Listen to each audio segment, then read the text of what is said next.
Well, let's get started. Thank you guys for all participating. My name is Dan Beck. I'm the director of LGRMS, and we are going to do an overview of the 2016 GMA Safety and Liability grant process. Again, really happy that you guys can be a part of it. Hopefully you'll enjoy this. I'm going to make it as quick and painless as possible. Let's start through the presentation. Again, if you were participating in last year's process, it can be very similar to that, some changes. I'm going to talk about those changes, and then the rest of the presentation is going to be exactly what we did, the same as last year, but let's go through it. The agenda that we have today, again, we're going to talk about the team's grant overhaul process. So we asked a few members their concerns with the grant process, and we got them together in regards to kind of an advisory board, and they gave some really good suggestions, and based on those suggestions we changed a few things, and we'll talk about that. A lot of it's how it can make it simpler on you guys as a grant recipients, and also how we can make it more valuable to some and make it a little bit more fair for others. So we also will talk about the grant requirements for 2016 and the changes within that, and then we'll look at the safety action planning and loss analysis process. Again, same process as we did last year, but we'll just go through that for those of you that are not familiar with the process.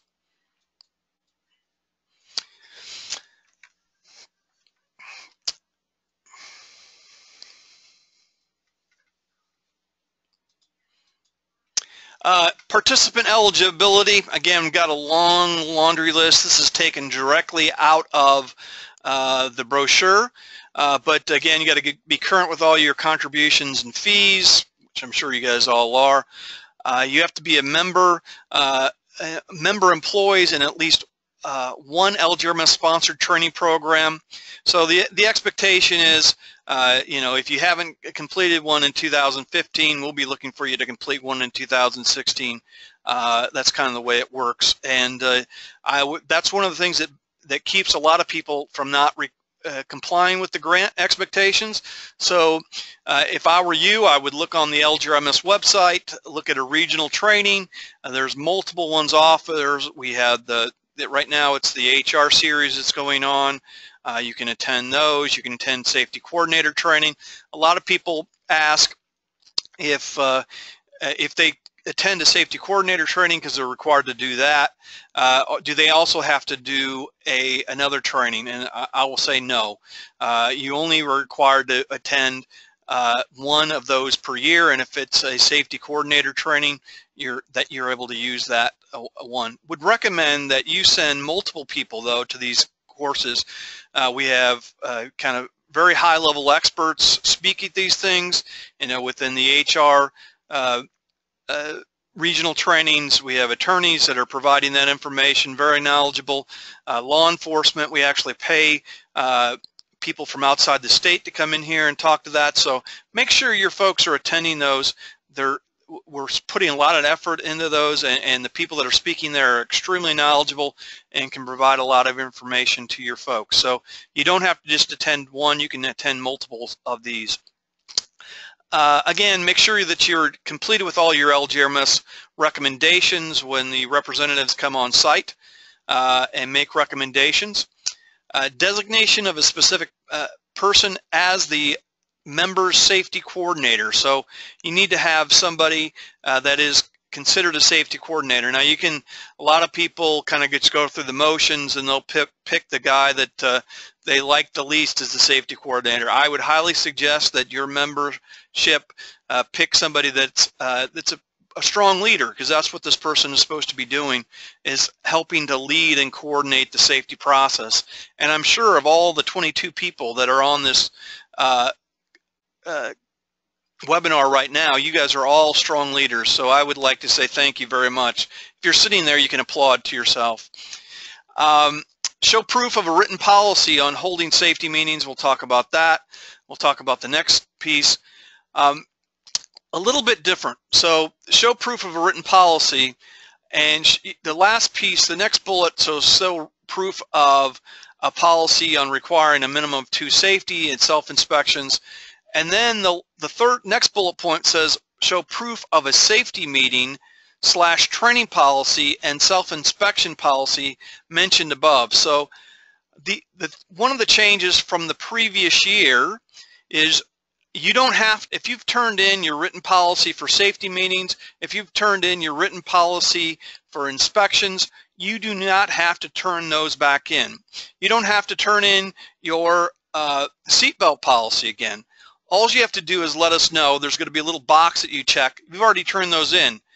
You do have to send us proof that you're completing those safety meetings or training sessions.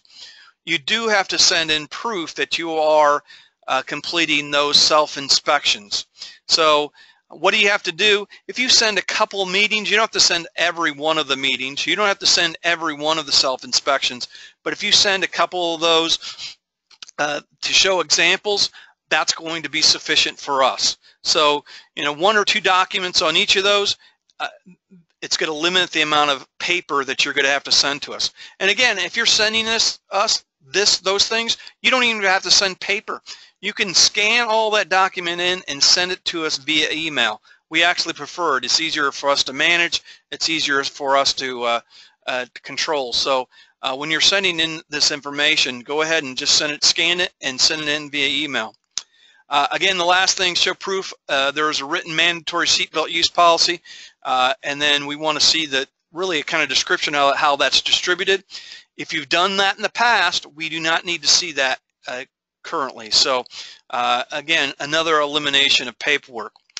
And for those folks, those members that have a premium over $100,000, those are the only people that have to show a loss analysis and an action plan.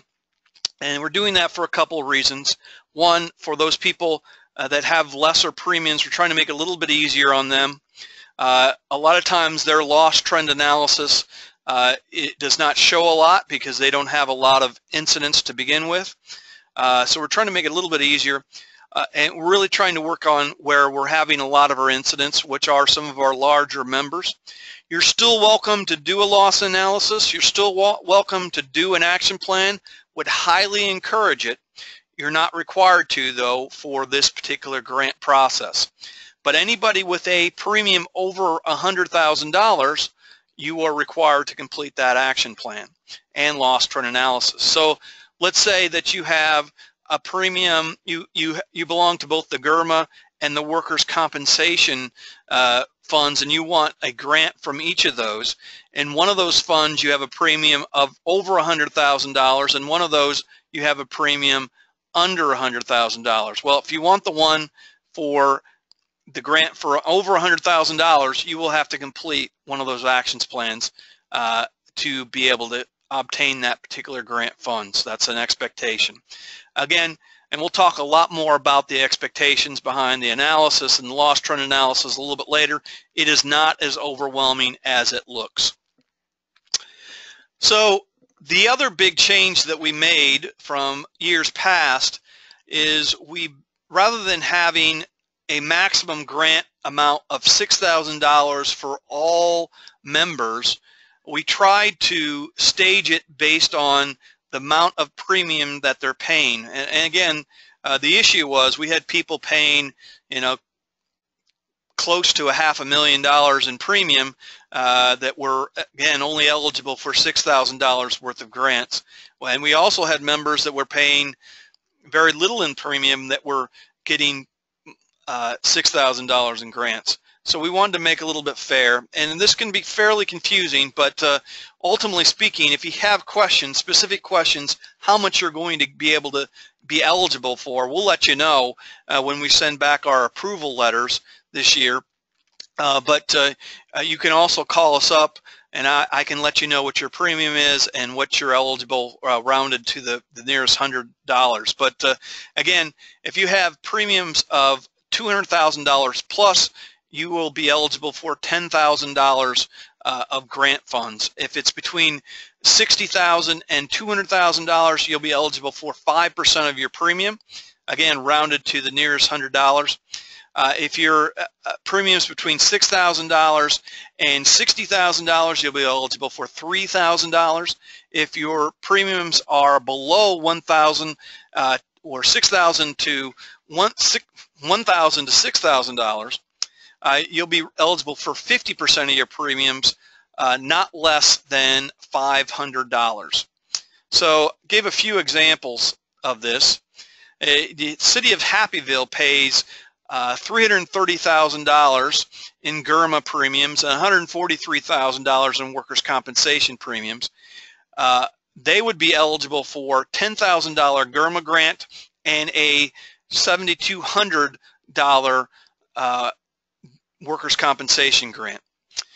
The city of Partytown pays $15,000 in GMA and $3,600 in workers' compensation. They would be eligible for $3,000 in GMA and $1,800 in workers' compensation grant. So I'm not going to read through the last example. You can see that there. You can read. You guys are all good. Anybody have questions that they want to ask? Anybody have anything they need to know? No questions. Let's see. I'm going to Neil Ford, you are on the line. Do you have a question? Neil, are you out there? I see your hand raised. No? Okay. Neil, if you're out there and you want to talk, just let me know. Go ahead and chat.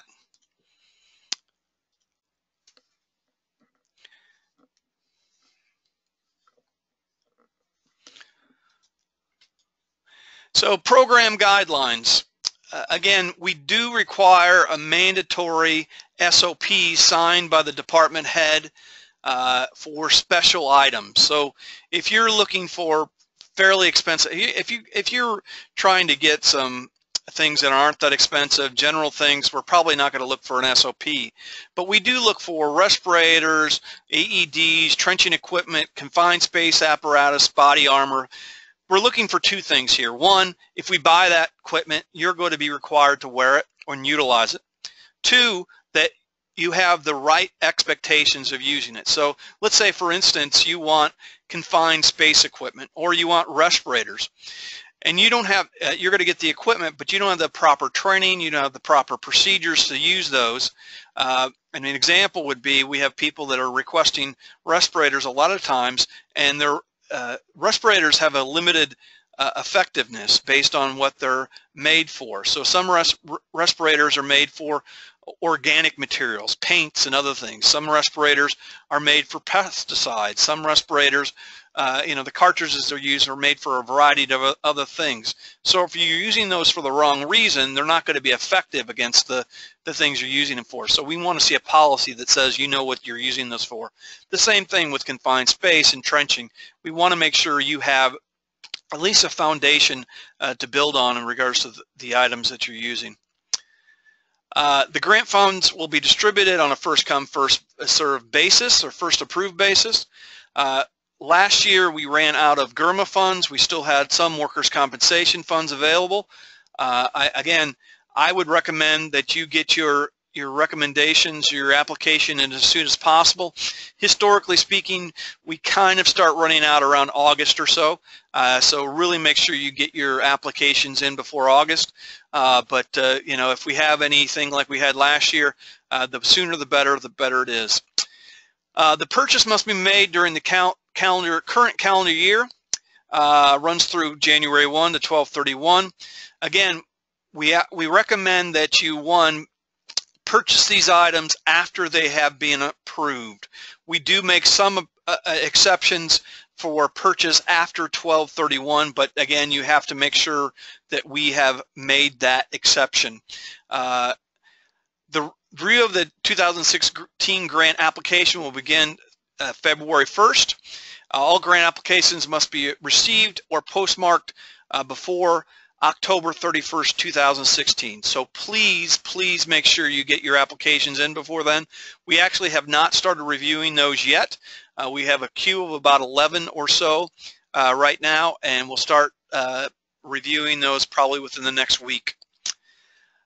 Again, please avoid submitting multiple grant applications. So we have a couple different members. They will try and add things on, or they'll do one for GMA and one for workers' compensation. Please put everything on the same application.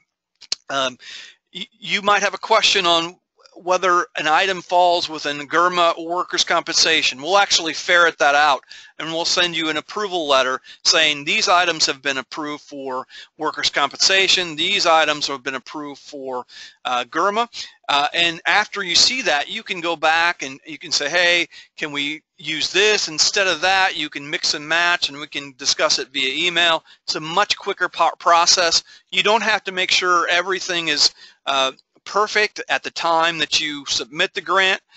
We can look at different things. If you give me a general idea and you get items, you might be able to buy, let's say you requested 5 body armors and you weren't approved for certain items, so you could raise that up to maybe 6 body armors or 10 body armors based on the amount of money you still have available.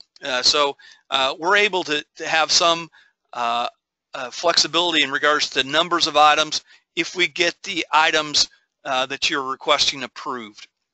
Again, the grant request must be signed by the mayor and top administrator. We've changed this a little bit.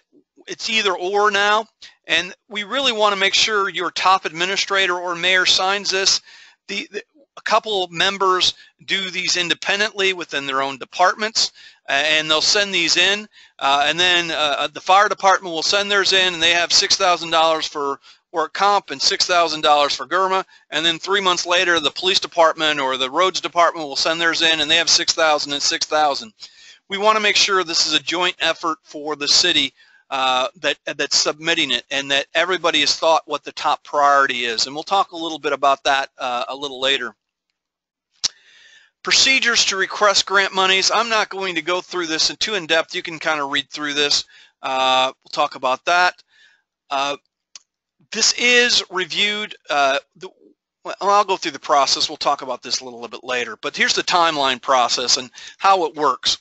So you'll submit your grant. We'll receive that, and Shamila Jordan, who's on the line right now, does the initial review, and she will send you an acknowledgement letter at that point in time that we did receive it, and if there was any issues with that particular grant, missing documentations.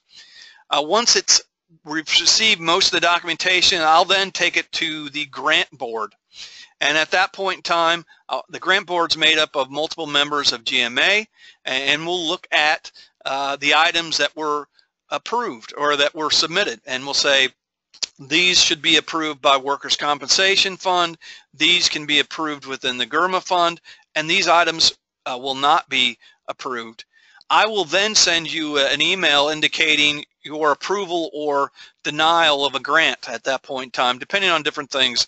And again, the only people that really get denied are those, again, that aren't no longer in the programs. Those people are denied. If you, again, you make an honest effort, we will make sure that you're getting approved in regards to this process.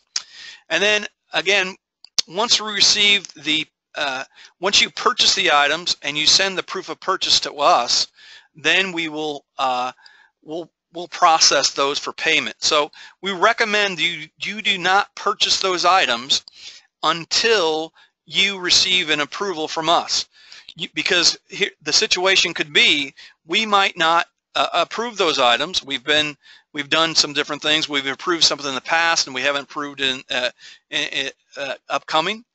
So don't trust on past approvals. On the same respect,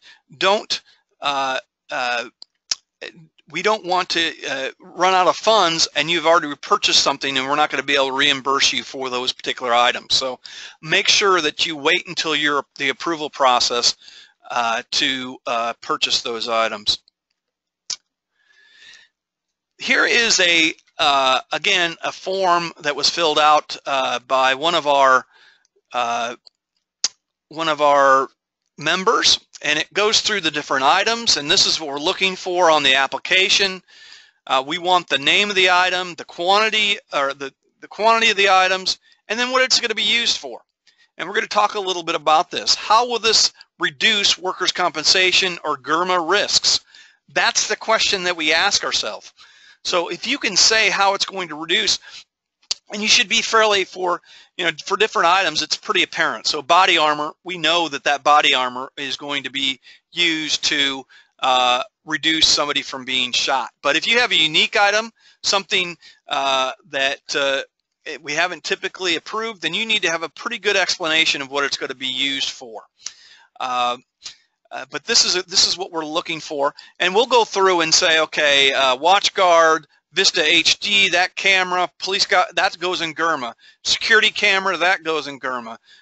Body armor, that goes in workers' compensation. And when we send you the approval letter, it'll have a chart that tells you which items are approved for GMA, which items are approved for workers' compensation.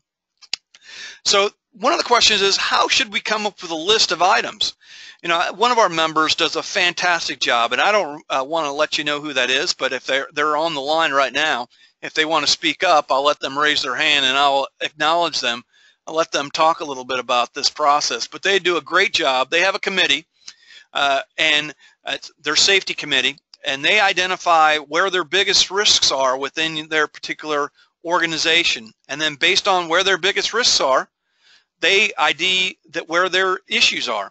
And they might buy, if their biggest risks are on ergonomics, they might purchase equipment to help reduce the risks of ergonomics. If they have issues within their law enforcement group regarding using defensive tactics, they might do training in regards to de-escalation or defensive tactics, where they have a lot of issues related to those things. So that's one of the best ways to do it, and I would highly recommend that you do it in that manner. It's a great way to get people engaged. It's a great way to get people involved, and it also really pinpoints your resources to where your losses are.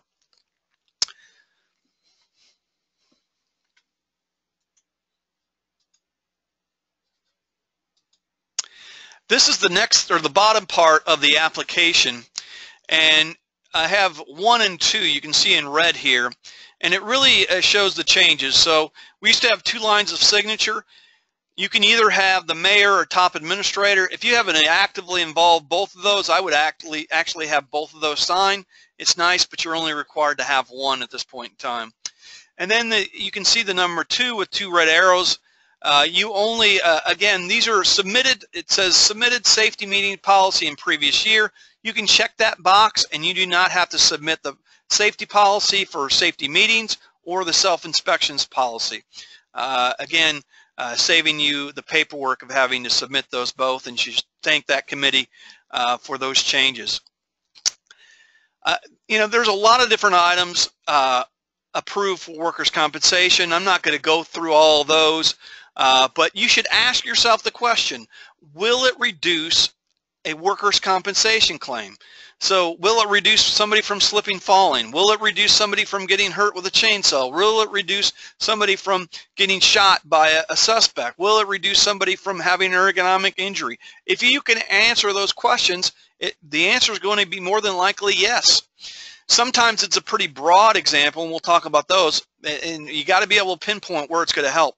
Again, we approve training videos or fees for attending safety courses or seminars, a variety of different things, and you can look at those things. I've also put examples of approved items on here. These are things that we typically approve, but it can go beyond this, and we've had people have pretty unique items. I think we've potentially approved some salt distributors. Maybe that's more on the GMA side, but we also have done that internally for icy sidewalks and things to that effect. If you see that as an issue, let us know. We've approved building changes and making changes to doors and other things that are difficult to open for life safety and things to that effect. So we want to make sure if you can answer that question, is it going to reduce the risk of a workers' compensation claim? More than likely we're going to approve it. A GMA, again, same question. can it reduce the risk of reducing a property or liability claim? So if you have an item that's going to reduce the risk of us being sued for a motor vehicle incident, so reducing motor vehicle incidents, or reduce the risk of property damage, potentially you're going to put a video or a camera in place to prevent somebody from stealing something, or prevent graffiti that's going to cost money in regards to property damage. Those are all things that we would pay for. Again, a variety of things that I put here within the GMA. There's a lot more. There's endless amounts of things that we would pay for under GMA if it could reduce the risk of a property and liability. You can see bullet point number 2, playground netting, sand, and cross ties. You know, improving the safety of your playgrounds we have paid for. We put up nets to prevent people from hitting random balls and ballparks on people's head. We've approved for that. So we've improved equipment, we've purchased equipment, things to that effect. So again, don't hesitate to put those in. You can always come back. If we disapprove those things, we can always say no. Things that are ineligible for requests. Grants will not cover personal safety equipment. So hard hats, general use safety glasses, safety shoes, disposable gloves, flashlights. A lot of people say, well, why don't we approve those particular things? It's just been in the policy. That's kind of the way it's been. But we want to provide things that aren't going to be used on a personal basis. Those are things that the member should probably be supplying to their employees already. We supply, again, bigger items, things that you don't necessarily have funding available for. So we will not, again, provide funding for weapons of any type, staff salary costs, general training requirements for specific positions, general equipment, or association dues or fees. Questions, comments. I'm going to look and see if anybody has a question or comment out there. Don't see anybody on chat. Okay.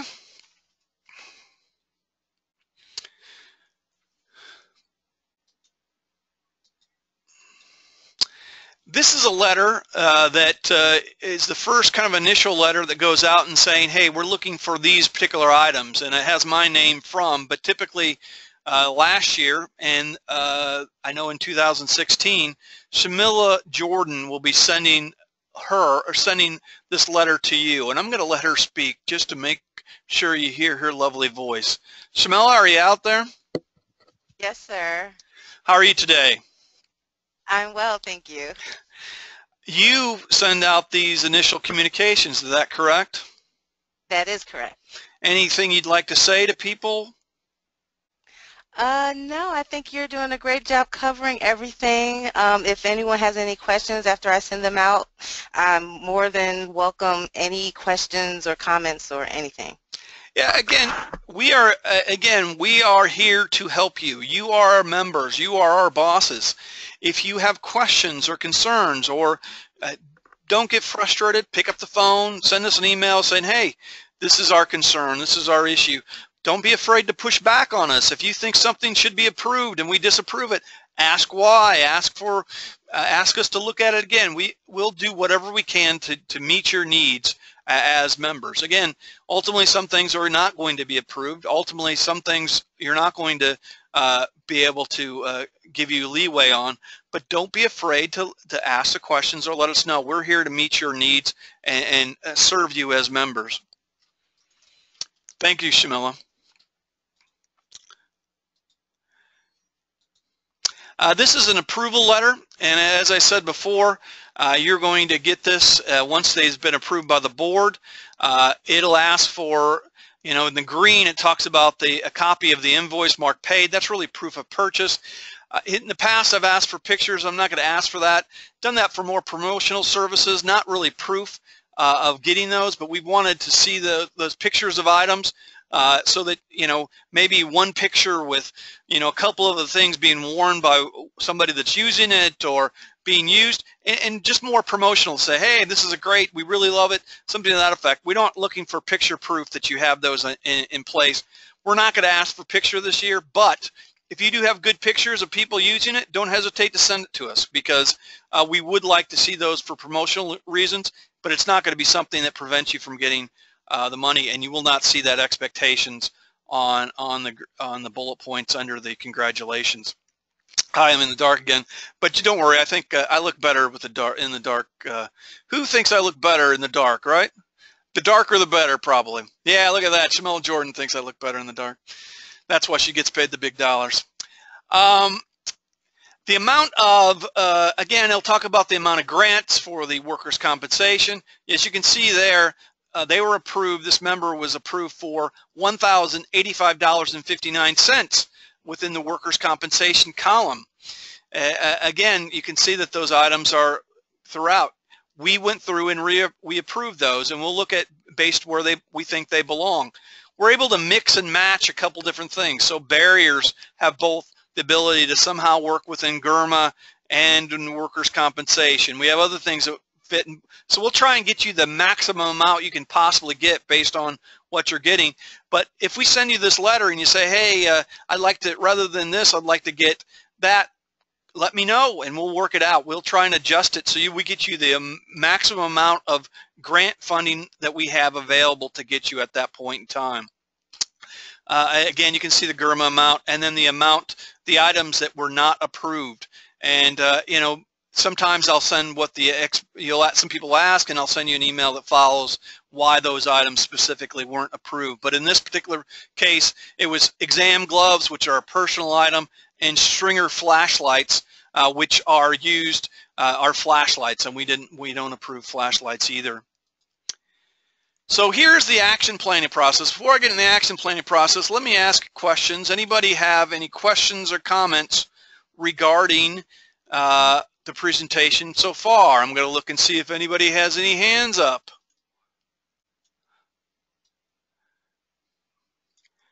Karen, are you out there?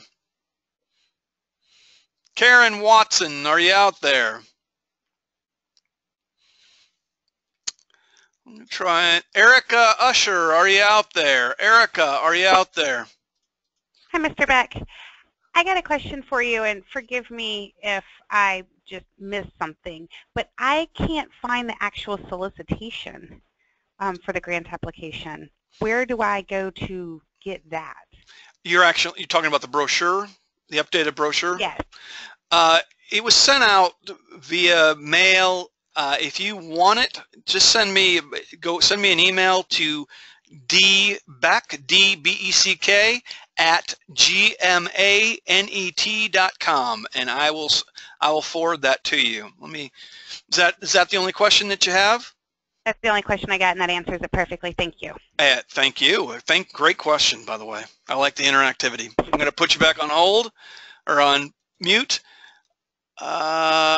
Is Dorothy Walton out there? And she's not available. Dorothy, if you got a question, chat with me. It doesn't look like you have the phone. I'm going to try. Karen, are you out there?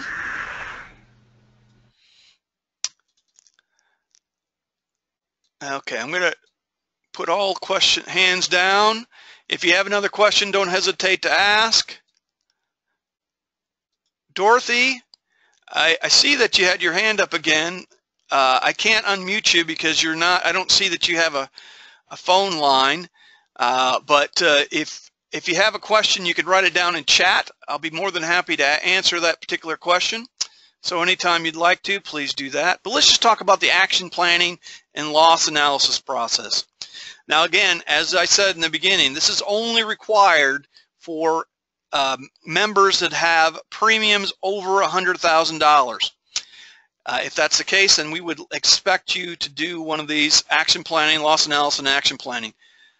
I would actually think anybody that does the loss analysis and action planning, it's going to be better for you. One of the most important things in reducing your losses is knowing where your losses are. And you can't really do that until you complete a loss analysis. And then again, you can't expect to reduce anything in regards to your losses unless you pay some attention to it, unless you do some things to change it. So that's really the expectations behind that. So let's talk about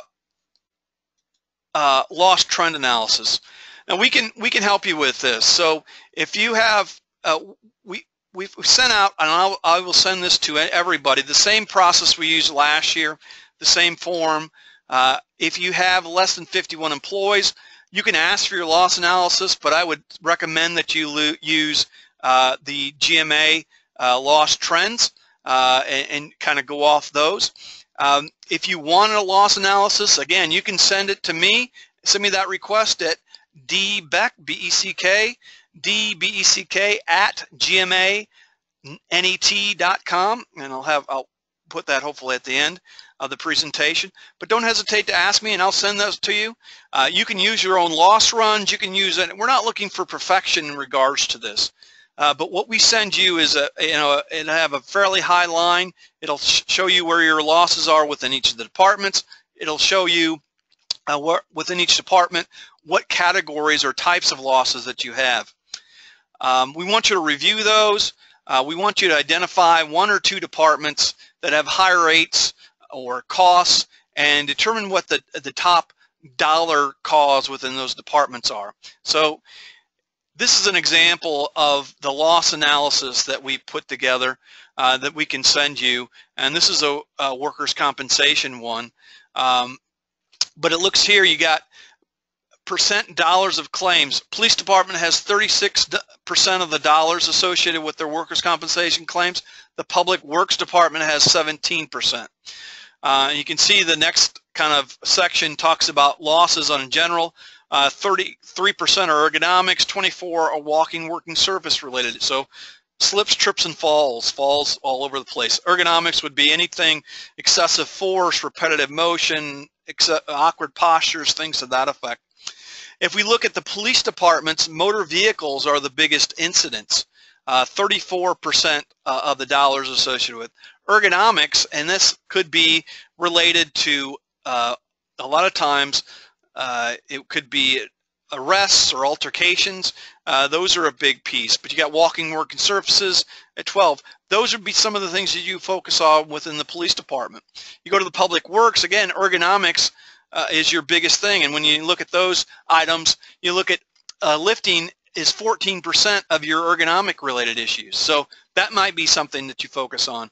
You look at walking, working surfaces, falls from same levels, 18%. So you got people slipping on, probably on debris, might be housekeeping is an issue, they might be just inappropriate walking surfaces, they may be walking out in their area. You want to look and see where those injuries are occurring, putting actions plans into place from there. So the action planning, what we're suggesting is, again, you could sit and put the action plan together, you and a couple people. That's not really the premise behind this. You want to get people engaged in the process. So you go back to your safety teams if you have, or maybe you have 3 or 4 people that meets for a safety team. Maybe you have a person from each department to participate in this process. Sit down with the safety team and say, hey, here's our losses. We have our police departments, our biggest. People are very smart in regards to this. It doesn't take a rocket scientist to say, hey, our issues within law enforcement and motor vehicles are our biggest issue. We really need to focus on that. So how are we going to reduce those particular injuries? Get the department involved. Commit to setting a goal. If you potentially had 5 to 10 motor vehicle accidents a year over the last 5 years, maybe you want to set a goal of having 5 or 3 motor vehicle accidents a year, something that gets people excited.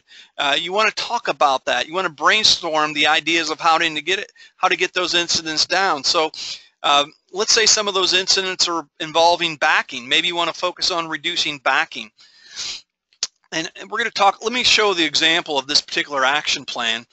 Again, we're going to focus in this particular action plan on this one issue is regarding police departments. We're not looking for perfection by any means in regards to this process. You do not have to have all your I's dotted and T's crossed, but we are looking for some level of effort. So in regards to this, we're focusing on the police department, and the police department has motor vehicle incidents as their biggest issue. 34% of work comp claims and 29% of property and liability claims are within motor vehicle incidents. So that's where we should be focusing. So we're going to, one, develop a goal. What is our goal? Well, we're going to reduce our incidents. We've had 12 a year motor vehicle incidents. Our goal is going to be for 2016 is going to be 6 per year. We're going to measure that. We're going to report that out. We're going to enhance our motor vehicle policy. So we have motor vehicle policies. You can utilize that. There's a lot of ways to do it. We're going to investigate all motor vehicle incidents. We want to look at those to make sure all those incidents are being investigated, because if you're not investigating something, if you're not looking at it, what does that tell your employees? That tells your employees it's not important to you. So investigate it. You can provide training to people. You can provide a variety of different things. And the bigger your problem is, the bigger bigger a member you are, the more losses you have, the more in depth we're going to expect your action plan to be.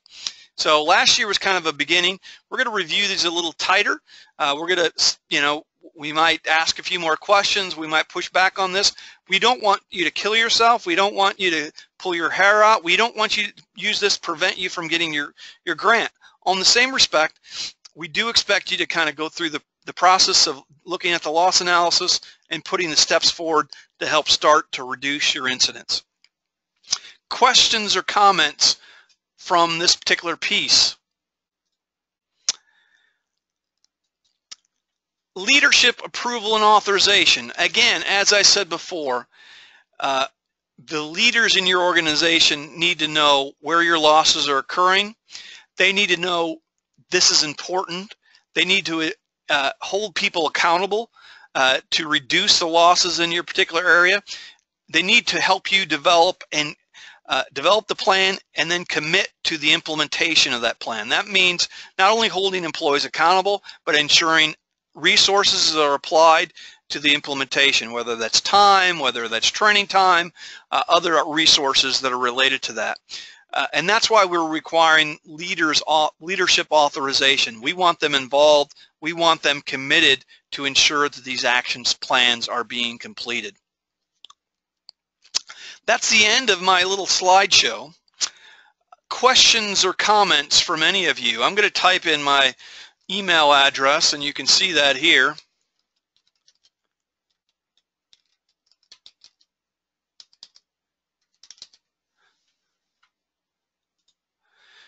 Can you all see that?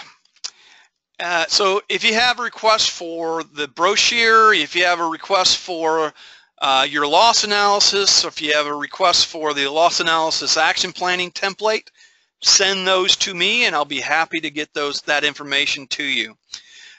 If you have more questions after this presentation than when you started, I apologize, but I'll be happy to answer any questions you have. Just give me a call.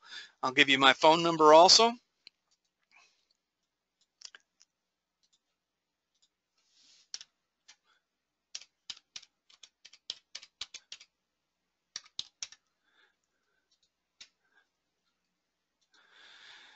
One of the things I really dislike about the webinars is I can't hear your interaction. So at this point in time, most people are standing on their feet, applauding, cheering, things to that effect, which really helps me. So don't feel afraid to stand at your desk right now and cheer and applaud, because I'll probably feel that. You might look a little, might be a little embarrassed by that, but it would help me. With that being said, I'm going to look and see if there's any last hands up, and then I'm going to conclude this session. Does anybody have any questions, comments? Oh, I'm going to go through. Let's see if I can get to any other questions.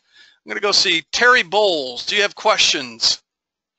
Terry Bowles, are you out there?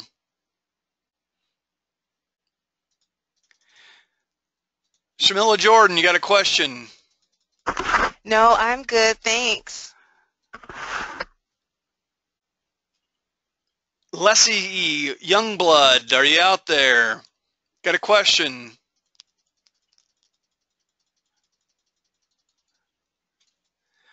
Okay, no questions. With that being said, I thank you so very much. I hope you have a fantastic rest of the day. Be very safe. Don't hesitate to give me a call if you have any other questions. Thanks, bye.